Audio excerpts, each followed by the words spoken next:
बिस्मिल्लाहिर्रहमानिर्रहीम। अस्सलाम वालेकुम नाज़रीन, आप यूट्यूब चैनल देख रहे हैं। मैं इमरान खान हूँ। साबिक़ वज़ीर-ए-आज़म पाकिस्तान इमरान खान साहब का बड़े लंबे अरसे के बाद पहली मरतबा एक इंटरव्यू आया जो सवालों और जवाबों की सूरत में है। सवालात भिजवाए गए इमरान खान साहब को और फिर इमरान खान साहब के जवाबात आए।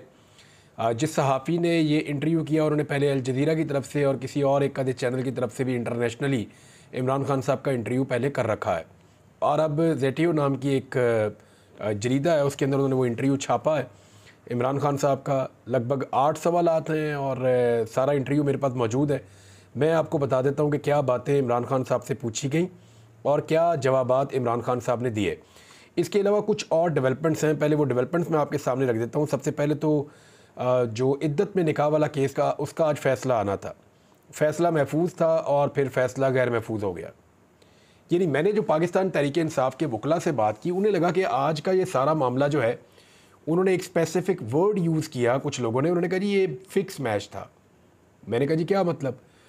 उन्होंने कहा जी आज शाहरुख अर्जुमन साहब की अदालत ने फ़ैसला सुनाना था इद्दत में निकाह वाले मामले का, जो फ़ैसला महफूज था और हम पूरी उम्मीद लगा कर बैठे थे कि इमरान खान साहब और बुशरा बीबी के ख़िलाफ़ लगाए जाने वाले हतक अमेज़ और भोंडे किस्म के इल्ज़ामात आज अपने अंजाम को पहुंच जाएंगे।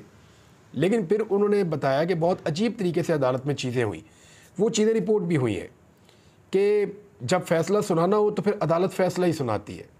आपको याद होगा जब ये केसेस जेल के अंदर चल रहे थे, इनका ट्रायल चल रहा था, तो इमरान खान साहब के ख़िलाफ़ जब ट्रायल था तो वो लोग बोलते रहे, उनके वकील अपील करते रहे, बात करते रहे, हमारी बात सुने। तो जजेस ने कैसे फ़ैसला सुनाया था? किसी की बात भी नहीं सुनी थी।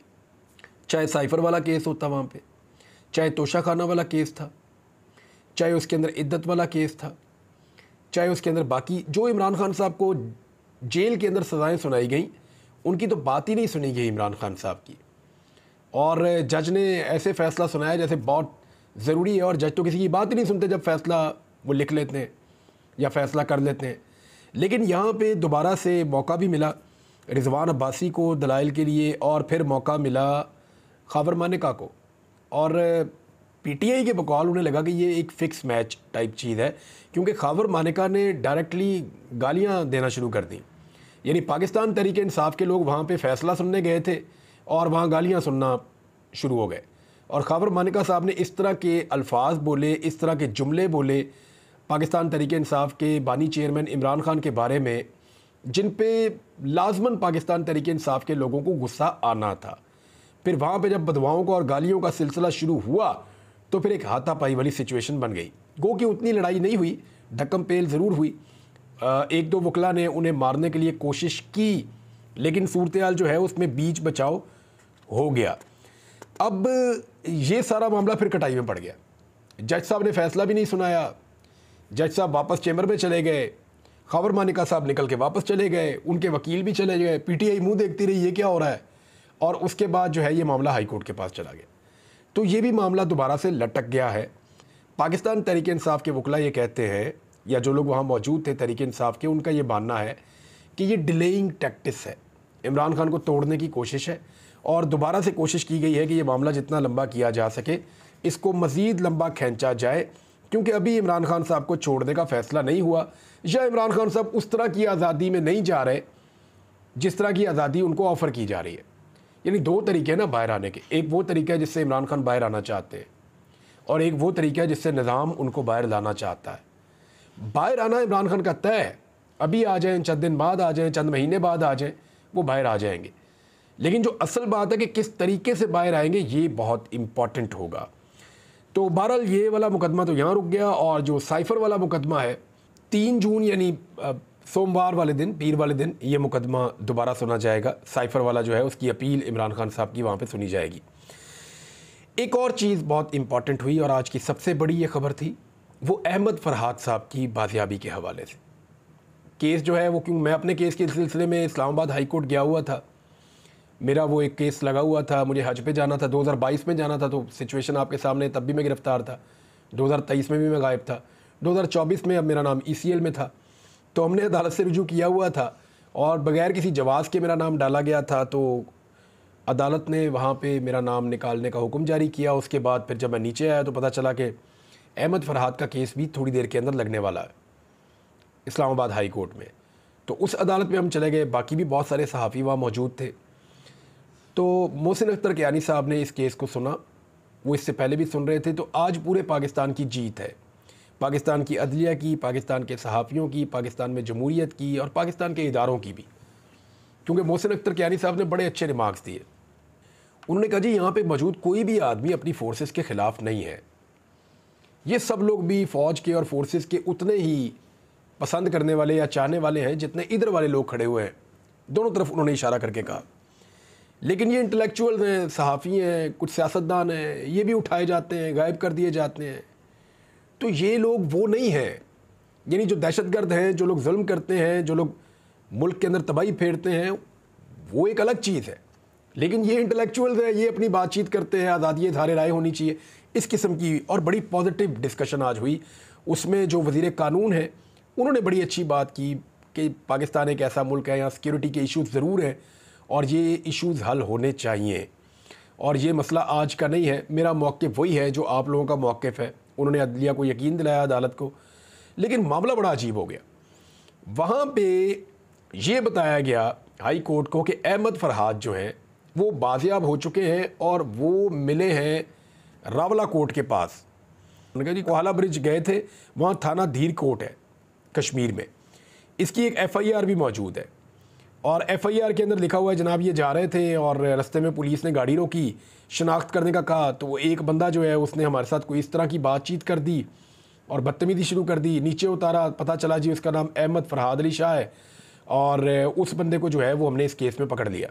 और वो एक छोटा सा मुकदमा है जिसको साकिब बशीर साहब ने शेयर भी किया हुआ है थाना धीर कोर्ट का, और वकूआ जो है वो भी बनाया गया जी आज का, यानी 29 तारीख का वकूआ। और उसमें वो बता रहे हैं जी कि सिर्फ एक ही दफ़ा लगी है 186 और ये एक दफ़ा लगी हुई है बस के अंदर। तो ये तो बड़ा सीधा सीधा था कि बेलेबल है, ये जाते जाके शख्सी ज़मानत के ऊपर भी इस बंदे को छोड़ा जा सकता था। तो जज साहब ने ये किया, उन्होंने कहा जी ठीक है, फैमिली जाए और जाकर उनको वहाँ से पुलिस से छुड़वा ले, जेल में है या थाने में है, जहाँ पे भी है, उनको वहाँ से जाकर छुड़वा ले उनकी फैमिली। और जज साहब ने कहा कि मैं केस को ख़त्म नहीं कर रहा, केस को मैं ख़त्म तब करूँगा जब ये वकला और फैमिली आकर मुझे बता देंगे कि इनका बंदा इनके पास पहुँच गया है, इनको मिल गया है।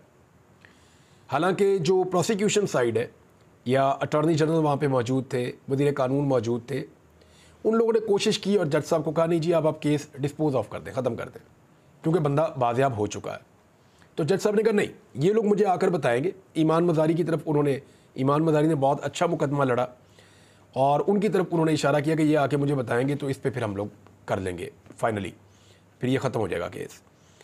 तो अभी मेरी थोड़ी देर पहले जब मैं ये वीलॉग कर रहा हूँ, उनकी अहलिया से बात हुई है अहमद फरहाद की। वो ये कह रही हैं कि धीरकोट थाने में हम पहुँचे तो उन्होंने कहा जी कि हमने उनको हवाले कर दिया किसी और पुलिस के, हमने अपने मुकदमे में छोड़ दिया उनको। तो पता चला कि मुजफ्फराबाद में भेज दिया। वो कहती हैं जब मुजफ्फराबाद पहुँचे, वहाँ जाके हमने बात की तो हमें अब ये पता चल रहा है, कुछ मुकदमात की उन्होंने कॉपीज़ भी भेजी हैं। मुझे कह रही है कि पुराने मुकदमात जो है ना, कत्ल, इक़दाम कत्ल और वो दहशतगर्दी के और इक़दाम कत्ल के मुकदमात हैं पुराने, उनके अंदर अहमद फरहाद को जो है वो फ़िक्स कर दिया गया है और अभी तक हमें मिलने नहीं दिया जा रहा। इसी उन्होंने मुझे बताया। मेरे ख्याल में ये मामला वापस से इस्लामाबाद हाई कोर्ट में चला जाएगा, नहीं तो, क्योंकि एक्चुअली जो अहमद फरहाद साहब गायब हुए थे वो अपने घर से हुए थे और ये मामला इस्लामाबाद की टेरिटरी का था। फिर ये वहाँ कैसे पहुँचे, ये फिर दोबारा से एक नया मामला खड़ा हो जाएगा। मेरे ख्याल में इस मामले को अब ख़त्म होना चाहिए, अहमद फरहाद को उनके घर वालों के हवाले करना चाहिए, उनकी बेल होनी चाहिए और फिर मामला जैसे भी आगे चले। और ये जो सिलसिला है लोगों को उठा लेने का, गायब कर देने का, ये जमहूरी मुआशरों में नहीं होना चाहिए, ख़ास तौर पे शायरों के लिए, अदीबों के लिए, सहाफ़ियों के लिए, सियासतदानों के लिए, उन लोगों के लिए जो ना दहशतगर्द हैं और ना वो दहशतगर्दी को सपोर्ट करते हैं। नाज़रीन, इमरान खान साहब का इंटरव्यू मैं आपको सुनाऊँ इससे पहले मैं आपको एक चीज़ दिखाता हूँ। ये जंग अखबार की हेडलाइन है, इसको आप देखेंगे तो आपको लगेगा कि ये किस किस्म की हेडलाइन छप रही है। लिखा है जी कि इमरान खान को रिलीफ, अदालती काली भेड़े बज़िद। ये शहबाज शरीफ साहब ने एक स्टेटमेंट दिया था, उसको इस तरह से प्रेजेंट किया गया है जंग अखबार में। इसके ऊपर जो है वो जवाब भी पाकिस्तान तहरीक इंसाफ की तरफ से दिया गया और ये कहा गया कि शहबाज शरीफ साहब शीशा देखें, उन्हें सबसे बड़ी इस मुल्क की काली भेड़ नज़र आ जाएगी। बहरहाल ये शहबाज शरीफ साहब ने अदालती काली भेड़ों का जिक्र किया, तो क्या शहबाज शरीफ साहब पर तौहीन अदालत लगेगी? यानी जजेस को वो इस तरह से मुखातिब कर रहे हैं, उनकी ऐसे तौहीन कर रहे हैं। और जिस तरह के जुमले एक जगह पे कैप्टन सफदर ने बोले, उसके ऊपर बहुत सारे लोग ट्वीट कर रहे हैं और बता रहे हैं। यानी फवाद चौधरी को ही पढ़ लें आप। कल रावलपिंडी में एक मजहबी कॉन्फ्रेंस हुई, उसमें वज़ीर आला पंजाब के शौहर समेत मुतशद्दद सोचों के तर्जुमान शरीक हुए। बदकिस्मती से इस कॉन्फ्रेंस में जस्टिस फ़ायद ईसा के ख़िलाफ़ मजहबी मुनाफरत पर मबनी तकरीरें हुई। शाम को शहबाज शरीफ ने जज साहिबान को काली भेड़ें करार दिया था। जज साहिबान के ख़िलाफ़ इस जंग में अवाम अदलिया के साथ खड़े हों। फ़ायद ईसा ने इंतखाबी निशान से लेकर मिलिट्री अदालतों तक आइन पसंद हलकों को मायूस किया है, लेकिन फिर भी इन पर मजहबी मुनाफरत पर मबनी इल्ज़ामात इंतहाई काबिल मज़म्मत हैं। ये सिलसिला फ़ौरन रुकना चाहिए। ये जनाब फवाद चौधरी साहब का स्टेटमेंट है। मेरे ख्याल में मुझे लगा कि सबसे बेहतर बात उन्होंने की है और चीज़ आपको समझ भी आ जाएगी कि एक्चुअली क्या चल रहा है, तो मैंने वहाँ से आपको पढ़ के सुना दिया। अब आ जाए इमरान खान साहब के इंटरव्यू की तरफ कि उन्होंने क्या कहा। इमरान खान साहब का इंटरव्यू मेहदी साहब ने किया है। वो इससे पहले भी मुख्तलिफ इंटरनेशनल चैनल्स के लिए इमरान खान साहब का इंटरव्यू करते रहे हैं और इस दफ़ा उन्होंने इंटरव्यू किया है ZTO के ऊपर। जो मेरे पास इसका उर्दू ट्रांसक्रिप्ट है वो मैं आपको बता देता हूँ कि एक्चुअली इमरान खान साहब ने क्या कहा। पाकिस्तान तहरीक इंसाफ के बानी और साबिक वज़ीर-ए-आज़म इमरान खान ने अडियाला जेल से अल जज़ीरा और MSNBC के साबिक नुमाइंदे और सहाफ़ी मेहदी हसन को एक इंटरव्यू दिया और ये ZTO के ऊपर उन्होंने इंटरव्यू दिया। और इमरान खान पर अडियाला जेल से तबसरे या पैगामात भेजने पर सख्त पाबंदियाँ आयद हैं। इस इंटरव्यू से कबल वो सिर्फ अहम मतबूआत में शाया होने वाले मकालों को ही शाया कर पाते थे, जो मुमकिना तौर पर पाकिस्तान तहरीक इंसाफ के किसी रहनुमा की जानिब से इमरान खान की ब्रीफिंग लेकर लिखे जाते थे। यानी इससे पहले जो भी था वो इस तरीके से छपता था। लेकिन इमरान खान साहब का बाकायदा ये एक इंटरव्यू है जिसमें उनसे सवालात पूछे गए हैं और उन्होंने उनके जवाब लिख कर भिजवाए हैं। ये पहला मौका है कि किसी न्यूज़ आउटलेट की जानिब से तफसीली फ़ीचर इंटरव्यू शाया किया गया है। ये वाज़े नहीं है कि मेहदी और पाकिस्तान तहरीक इंसाफ ने इंटरव्यू का एहतमाम कैसे और कब किया हो, ये नहीं हमने बताना कि कैसे किया, लेकिन कर लिया है।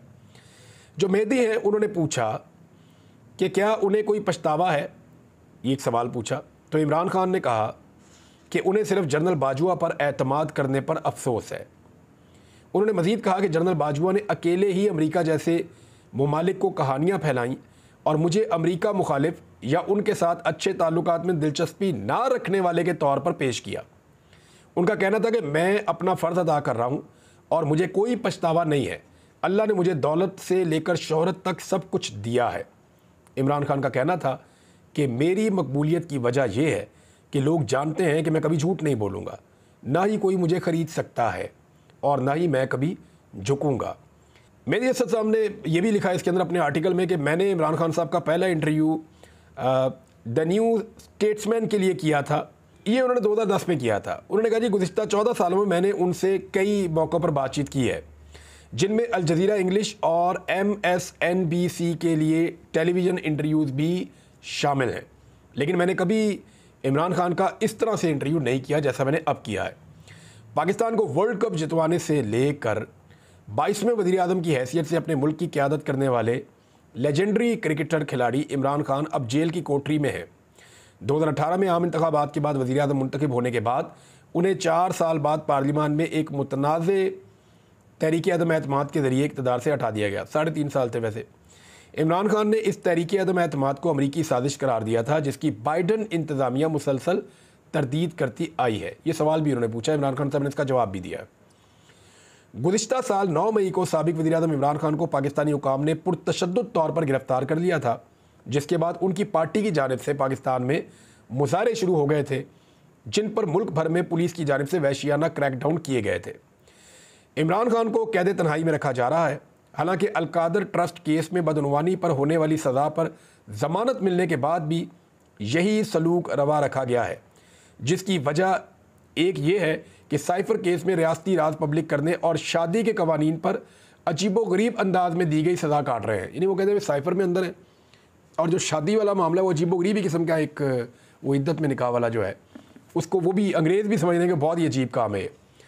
कातलाना हमले में बच निकलने के 2 साल बाद भी वो अपनी हिफाजत के बारे में फ़िक्रमंद है। और मेरे साथ दौरान इंटरव्यू उन्होंने पाकिस्तानी हुकाम के हवाले से बात करते हुए बताया कि उन्हें मुख्तलिफ नफ्सियाती हथकंडों का निशाना बनाकर अंदर से तोड़ने की कोशिश की जा रही है।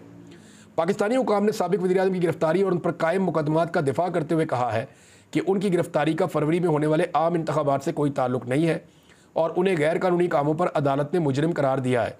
लेकिन इसके बावजूद पाकिस्तान के सबसे बड़े अपोजिशन लीडर के तौर पर कौमी सतह पर इमरान खान ज़बरदस्त मकबूलियत रखते हैं। इंटरव्यू के दौरान इमरान खान ने मुझे बताया कि शहबाज हुकूमत किसी किस्म की कानूनी हैसियत से महरूम है, जबकि पाकिस्तान के साबिक army chief general Qamar Javed Bajwa के हवाले से भी वो इसी किस्म के ख्यालात रखते हैं। इलेक्शन के हवाले से इमरान खान का कहना था कि हुक्मरान जमात मुस्लिम लीग नून मुश्किल से 17 नशिस्तें हासिल कर सकी है। इंतखाबात में पुरतशद्दुद कार्रवाइयाँ और प्री पोल धांधली बिल्कुल वाज़ेह थी। उन्हें नताइज बदलने में 2 दिन लग गए और तब तक हतमी नताइज लटके रहे। इमरान खान ने मेहदी हसन को कहा कि आप अपने चैनल के तवस्सुत से फार्म 45 की तहकीकात करवा लें, ये लोग ठीक तरह से धांधली भी नहीं कर सके हैं। मेहदी हसन ने कहा कि मैं वादे करना चाहता हूं कि मिस्टर खान के कैद होने की वजह से ये कोई आम इंटरव्यू नहीं था। मैं अपने जवाबात के लिए उन्हें सिर्फ तहरीरी सवालात की एक फहरिस्त ही भेज सकता था और बराह रास्त बातचीत करने की इजाज़त तो थी नहीं, और ना ही मैं उनका फॉलो अप सवाल करने की पोजीशन में था कि उन्होंने कोई जवाब दिया उसमें से मैं एक और सवाल कर दूँ, ये पोजीशन भी नहीं थी। बहरहाल मैं समझता हूँ कि पाकिस्तान के वज़ीर-ए-आज़म इमरान खान के साथ ये ज़ेटियो का इंटरव्यू जो है वो इंतहाई अहमियत का हामिल है। और एक सवाल उन्होंने ये पूछा कि सुलाखों के पीछे ज़िंदगी कैसी होती है, क्या आप पर तशद्दुद या बदसलूकी आपसे की गई है। इमरान खान का कहना था कि मुझे डेथ सेल में कैद रखा गया है, जो कि दहशतगर्दों के मुख्तस एक छोटी सी अलग थलग जगह है, और हुकाम मुझे दहशतगर्दों की तरह ही रखना चाहते हैं। कैद तन्हाई में मुझे कैदियों के बुनियादी इंसानी हुकूक से भी महरूम रखा जा रहा है। इसकी वजह यह है कि मैं एस्टेब्लिशमेंट और सियासी रहनुमाओं पर तनकीद करता हूँ। मुझे तोड़ने के लिए नफ्सियाती हथकंडे इस्तेमाल किए जाते हैं, लेकिन मेरा दिल अल्लाह पर ईमान की वजह से मजबूत रहता है। मैं वर्जिश करता हूँ और मुताला करता रहता हूँ और उसके ज़रिए से ख़ुद को मसरूफ़ रखता हूँ और अपने दिमाग को फ़ाल रखता हूँ। यहाँ ये इस सब के दौरान आगे आने वाले हालात के लिए मैं ख़ुद को तैयार कर रहा हूँ। अल्लाह पर ईमान की ताकत मुझे मुतमईन रखती है और मेरी तवज्जो भी मरकूज़ रखती है, यानी मेरा फोकस भी रहता है। एक और सवाल पूछा मेहदी ने कि आप अपनी मौजूदा कैद का जिम्मेदार किसे ठहराते हैं, आपके पाकिस्तानी सियासी हरीफ, पाकिस्तानी फ़ौज, अमेरिका या सारे के सारे। इमरान खान ने कहा कि इन 11 माह में जो मैंने कैद में गुजारे हैं, पिछले 2 सालों के बारे में गौर करने के लिए, हर एक दाम को और उसके नताइज का तज्ज़िया करने के लिए मेरे पास काफ़ी वक्त है, और मुझे यकीन है कि ये कारनामा जो हुआ है तहरीक अदम एतमाद का, सिर्फ जनरल बाजवा ने अंजाम दिया था। मैं और किसी को इसका जिम्मेदार नहीं समझता। जनरल बाजवा ने बड़ी एहतियात से इस मनसूबे की मनसूबाबंदी करके इसे अमली जामा पहनाया और ख़ुद को एक धोखेबाज शख्सियत के तौर पर पेश किया। कौमी और बैनुल-अक़वामी अफरा तफरी फैलाने के लिए झूठे बयानिए तख्लीक किए। वो जमहूरियत और पाकिस्तान पर अपने इक़दामात के मुज़र असरात को समझने में मुकम्मल तौर पर नाकाम रहे। इमरान खान ने मौजूदा हुकूमत को गैर कानूनी करार दिया और इंटरव्यू के इख्तिताम पर फरवरी में होने वाले आम इंतखाबात को धोखादही और जमहूरियत पर हमला करार दिया। ये था जी इमरान खान साहब का इंटरव्यू। अब तक के लिए इतने, अपना ख्याल रखिएगा, अपने इस चैनल का भी। अल्लाह हाफ़िज़।